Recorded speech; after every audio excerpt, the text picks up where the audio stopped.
We are, as a people, inherently and historically opposed to secret society, opposed to secret oaths, opposed to secret proceedings, secret proceedings. No official of my administration, whether his rank is high or low, should interpret my words here tonight as an excuse to censor the news, to stifle dissent, to cover up our mistakes, or to withhold from the press and the public the facts they deserve to know.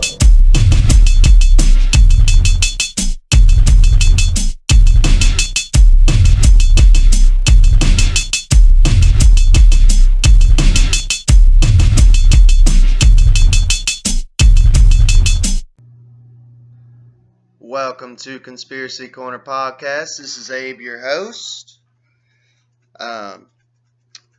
Just been off work for a little bit. Figured I'd do a quick little episode for you all. Another secret society episode, one that we haven't covered, the Rosicrucians. Just a little update for you all. Just been working. Thanksgiving, I will be working, which is not a bad thing. I get paid for holiday pay, so I go in for one shift and get paid for two. So that to me is pretty cool. You guys will hear the cat crying in the background because Mama left. He does this for like about 5 minutes every time after she leaves because he loves her, man. I put out that video earlier of I think like earlier this month or something like that of him sucking on her fingers, you know, which we did get him kind of young from his mom, so. But if y'all don't hear from me again, well, you'll definitely hear from me. I've been putting out like an episode just about every day, so. But if you don't tune in again, happy Thanksgiving. Just honestly, nothing really new for me. Just been working my butt off. But yeah, today's episode, we're going to be covering the Rosicrucians, so I'll get into that for you. The Rosicrucians, credited with spurring the Enlightenment of Europe in the 18th century and playing a prominent role in the French and American revolutions. Only one of the group's two founders actually existed. The saga of the Rosicrucians, or the Brotherhood of the Rosy Cross, begins with Christian Rosicrucians, a young man allegedly born into a family of German nobles in 1378. The story claims he spent his early years in a monastery, eager to dedicate his life to serving God. Longing for even greater spiritual satisfaction, he headed to the Holy Land, visiting Damascus and Jerusalem. In Yemen, he studied mathematics and alchemy. In Egypt and Morocco, he studied Kabbalah and mystic arts. Filled with the great secrets of nature and life, he returned home to share his knowledge, only to discover most Europeans were incapable of grasping his great intellect and advanced level of learning. Undaunted, in about 1408, he established a secret fraternity later called the Rosicrucians, headquartered in his former monastery at the College of the Holy Spirit. There he taught 7 like-minded followers all he had learned abroad, including how to use magic for the common benefit of all mankind. The members of the group traveled widely, pursuing their studies and providing aid to the sick and needy. So there's those good deeds that you always see that these societies do.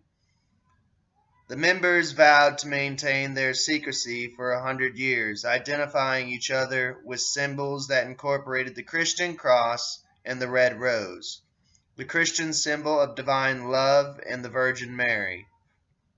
Legend says Rosicrucians, died in 1484 at the age of 106.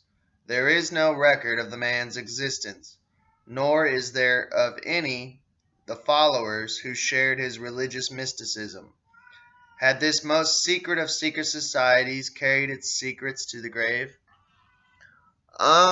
Just my personal theory, Rosicrucians, that might have been an alias, honestly. You know, I don't think, like, look at Skull and Bones, like George Bush Sr. and Jr. was Gog and Magog. I don't think they probably give their actual names. The story continues forward 120 years to 1604, when the Rosicrucian order numbered 36 members, still dedicated to preserving its anonymity and carrying on its original purpose of healing and spiritual journey. During a construction project at the College of the Holy Spirit, it is said that the members happened upon a seven-sided vault containing the perfectly preserved body of the group's founder, Rosicrucians. The group remained under wraps until 1614, when the existence of the Rosicrucians was made known to the world through a manuscript titled Fama Fraternatis des Lachlichen Ordens des Rosicrucians. Translated, the Declaration of the Worthy Order of the Red Cross, which began circulating in Germany the following year. A second document appeared, the Confessio Fraternitas, Confession of the Fraternity, in 1616. Yet a third publication, Die Charismaische Ansätze Christiani Rosicrucians, the chemical wedding of the Christian Rosicrucians, began making the rounds.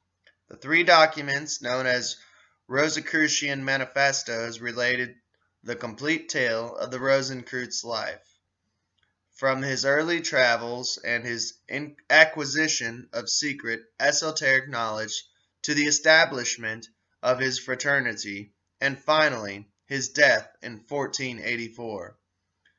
But the manifestos also revealed far more startling news.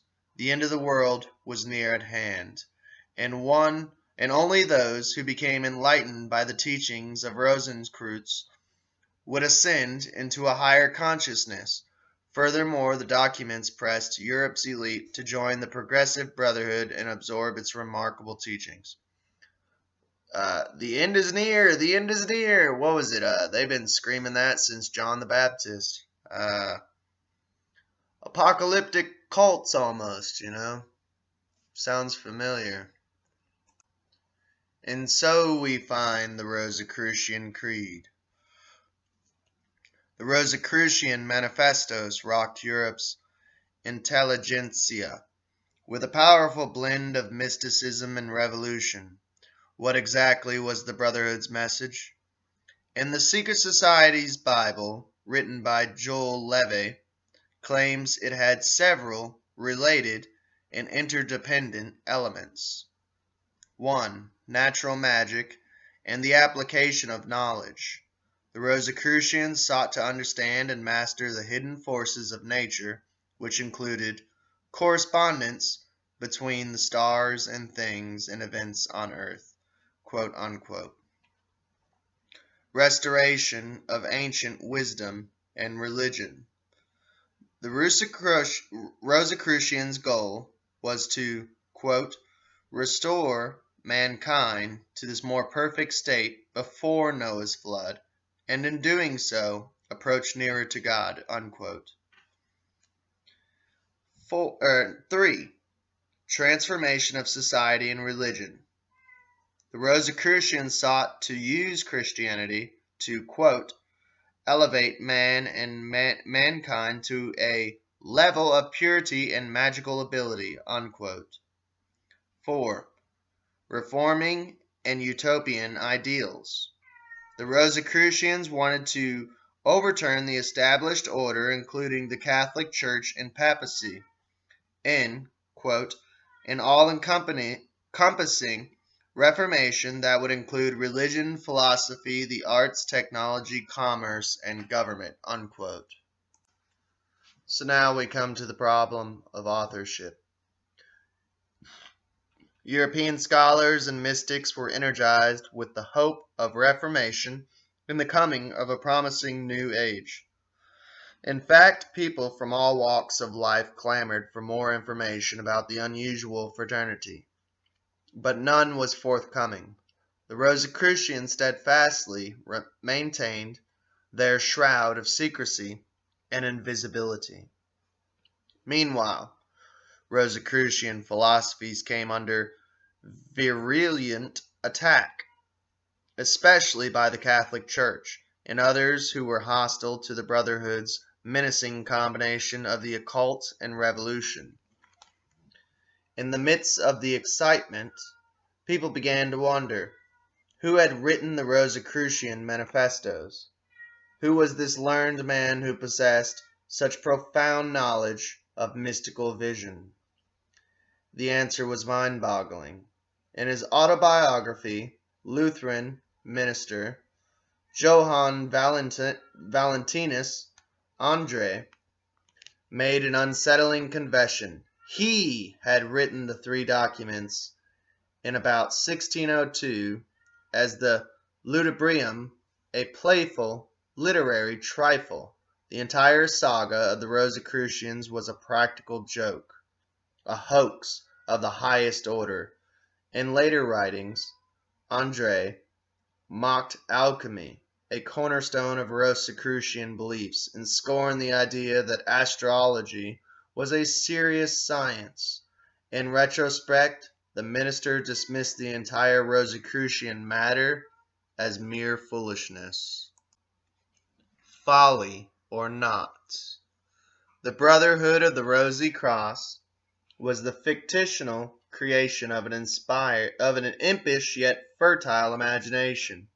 But had it not ignited a movement that promised to benefit mankind and the world? Indeed it had.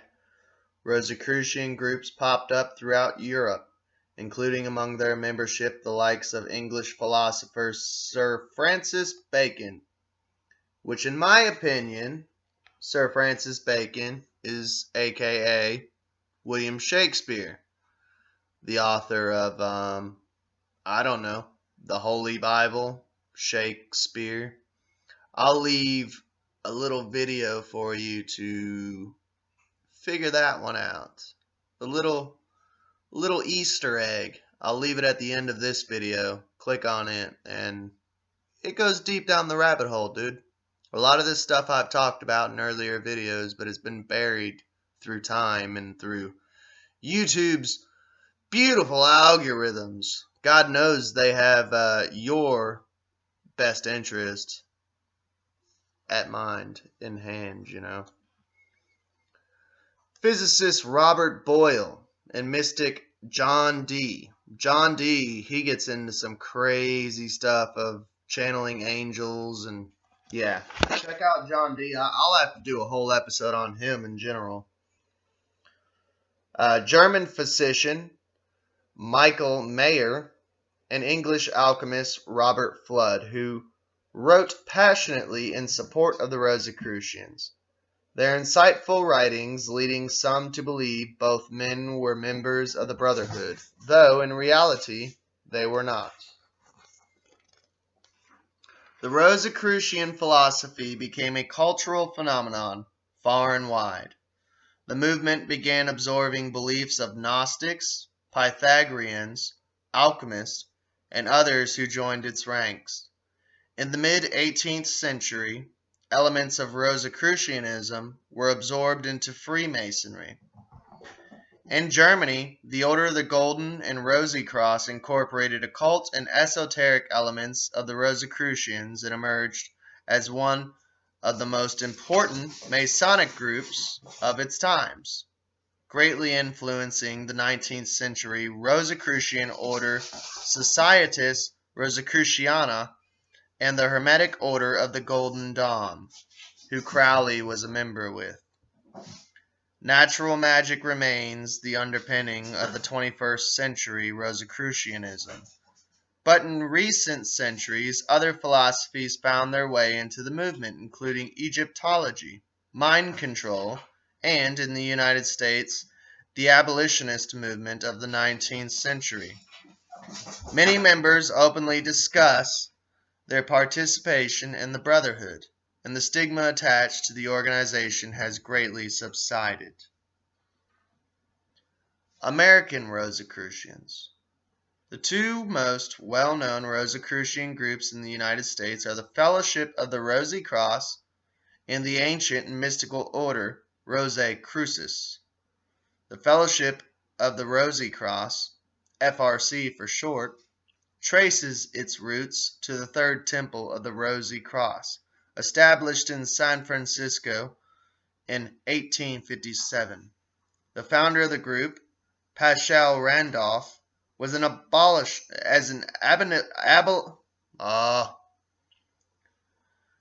abolitionist, sorry, and well-known medium who claimed to communicate with spirits of the dead. Randolph, there you go. It gets into spiritualism, seances, and all that jazz, mediumship.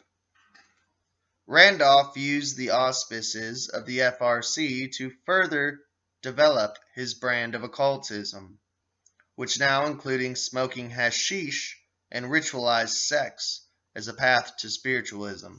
Sounds like this dude was starting a cult. He later established a Rosicrucian order in Nashville, Tennessee, and another in San Francisco. A longtime sufferer from depression, Randolph committed suicide in 1875. R. Swinburne Clymer continued Randolph's work, consolidating several small societies under the umbrella of Fraternitas Rosicrucis, or FRC. The group, also known as the Beverly Hall Corporation, is based in Quakertown, Pennsylvania, home of the Quakers. According to its website, FRC has two missions, one esoteric and the other exoteric.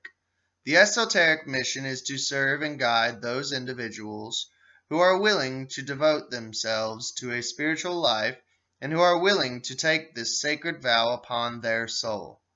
The exoteric mission is to disseminate spiritual and scientific truths for the betterment of the physical, moral, and intellectual condition of all humanity. With more than 1,200 lodges worldwide, operating in 20 different languages, the ancient and mystical order Rosicrucis, AMORC in short, is the largest international Rosicrucian order. The group was founded in 1915 by occultist and former executive Harvey Spencer Lewis, who earlier had led the lodge of Order Templi Orientis, which OTO. I made a video on that. You'll have to check it out. This is like a whole series that we've been delving into. So if you're just now getting into this, you need to check out like 5 or 6 episodes before this to get deep into the secret society stuff. This ain't my first rodeo, homeboy. AMORC, based in San Jose, California, generates significant income through its online and open classes in occult and esoteric subjects, international conferences, and meditation ceremonies. The group's website offers interested parties its key to universal wisdom. Through our teachings, you will gain specific knowledge of metaphysics, mysticism, philosophy, psychology, parapsychology, and science not taught by conventional educational systems or traditional religions. Imagine setting a new course for your future, one that promises to be more in line with who you really are and more fulfilling than anything you've previously experienced. All right. If you have stayed tuned this long, thank you, because apparently I've been looking up the algorithms and most people only stay tuned for 13 minutes, which is kind of silly. Why click on a podcast if you're going to stay tuned for like 10 to 13 minutes long? Like, that's something you put on for like background noise or while you're working, something like that. But I started this segment several episodes back. We do a saint a day out of the book 365 Saints, written by Woodine Koenig Bricker. Each day gives you a saint, and it kind of gives you a different lesson, and I don't know, something that makes you feel more positive, you know? So today's saint is Saint Cecilia. She was alive during the 2nd century. There is no born or death date, so this one's a little more mysterious. Saint Cecilia is one of those saints who have been honored since the beginning of the church, but of whom nothing concrete is known. Her legends are charming but totally unreliable. For instance, she is said to have been given in marriage to a non-Christian by the name of Valerian. She told her husband she was guarded by an angel, and if he would consent to be baptized, he could see the angel too. Valerian was and did, immediately becoming as ardent a Christian as was his wife. Perhaps because she listened to the voices of angels, Saint Cecilia is honored as the patron of music, musicians, and poetry. Poetry is one of those things we often feel guilty about not liking. While most people would freely profess to loving poetry, you don't see many books of poetry on the bestseller list. And unless you frequent the company of love-struck college students, you probably won't hear much poetry quoted in everyday life. If you haven't read any poetry since you had to when you were in school, maybe it's time to pick it up again. As William Wordsworth wrote, "Poetry is the breath and finer spirit of all knowledge. It is impassioned expression, which is the countenance of all science. If you remember liking one poet even a little bit, go back and read some of his or her works. If you don't have a clue where to begin, you might consider asking Saint Cecilia to help you. Who knows? You might discover your poet and didn't know it." Some prayers are almost poetry. Have I ever tried praying a poem? So there you go. Try that today. If you pray, try praying in a poem form. I've done it before, and I feel like that's the most best prayers, and I feel like that's when I've felt God the most within my spiritual path.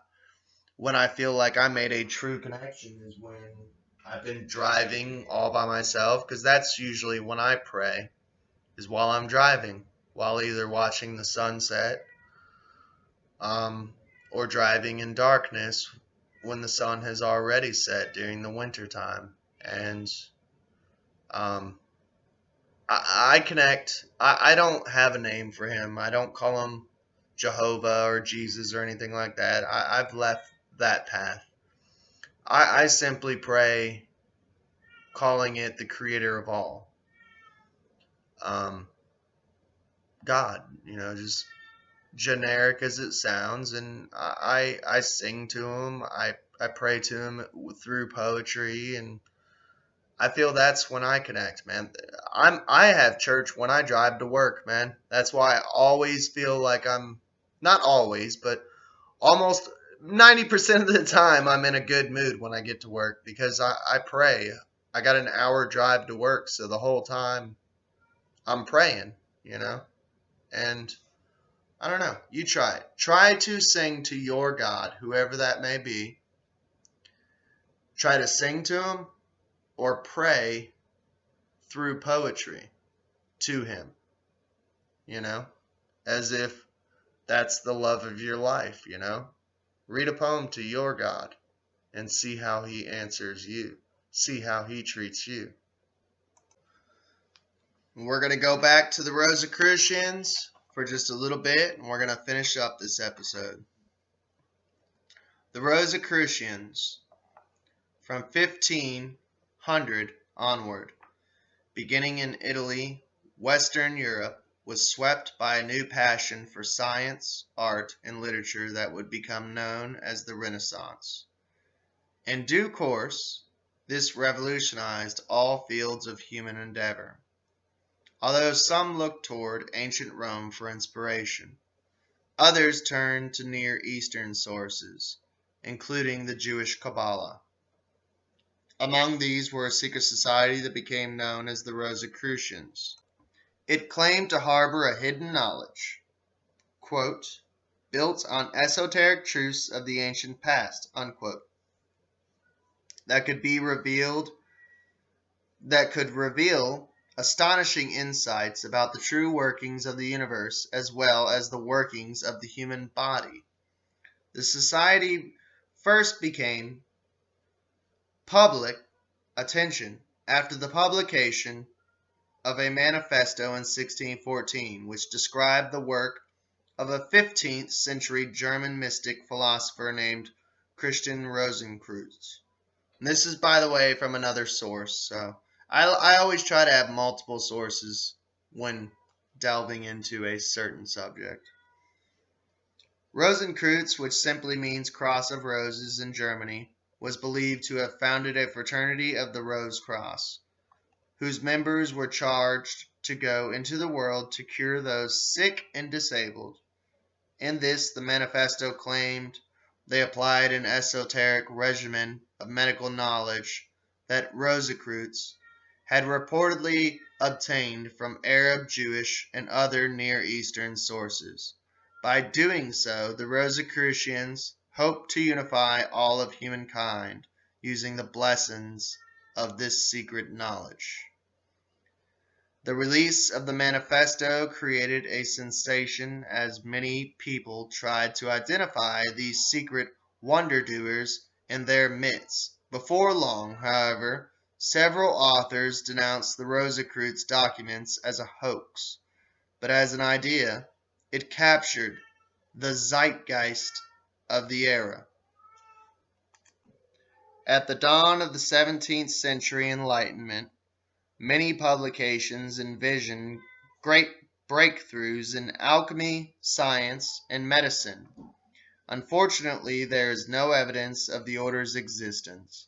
Indeed, some believe that the Rosicrucians were so demoralized by the outbreak of the 33 Years' War in Europe in 1618 that they retreated to the Near East. Yet their example would inspire other secret societies, including the ancient mystical order Rosicrucians, founded in New York City in 1915 and is still active today. So what do you say? Are they real? Are they fake? How do you find a secret society if it's so secret you don't even know if it actually exists?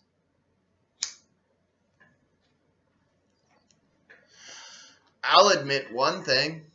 I'm a member of 2 secret societies, Polished Man and 138. Now, if you can find out those secret societies, let me know. They're not bad ones, I promise you that. But if you can find 138 and Polished Man and inform me what those are, do they exist? Maybe. I don't know. I'm a member of both of them. They do exist, but the point of being a secret society is it's so secret, it's hard to find. But I love you all, and you all have a good day. We are, as a people, inherently and historically opposed to secret society, opposed to secret oaths, opposed to secret proceedings.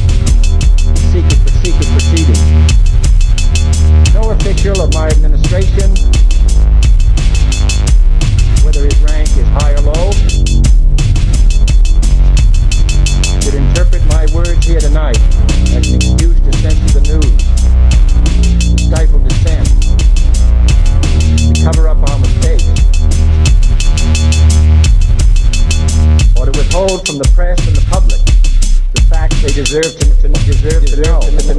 to know.